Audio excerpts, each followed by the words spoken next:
તને કયા હેસિયતથી એવું લાગે છે કે તું મારી દીકરીને લાયક છે? હવે એમાં બીજી હેસિયતની શું જરૂર છે? અને આમ પણ મારું તો એવું જ માનવું છે કે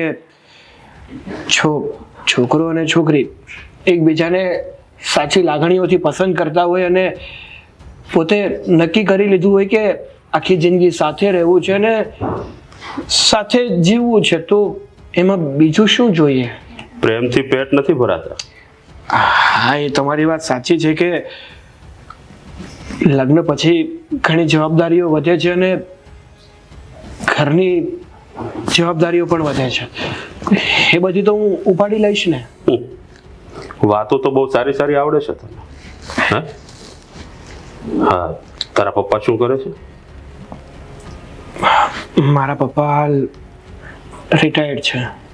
અચ્છા, એટલે નિવૃત્ત છે. હા. તો પછી આખા ઘરનો કારભાર તારા ઉપર જ હશે? હા. તો પછી આ 35-40 હજારમાં મારી દીકરીને ખુશ કઈ રીતે રાખી શકીશ? ખુશ રહેવા વાળા તો 10,000ની કમાણીમાં પણ રહી લે, અને કદાચ ખુશ ના રહેવું હોય ને, એને કરોડોની આવક હોય ને, તો પણ ખુશ ના રહી શકે. પણ મારી દીકરી નહીં રહી શકે. તારી આટલી કમાણીમાં મારી દીકરી તારી સાથે ખુશ નહીં રહી શકે.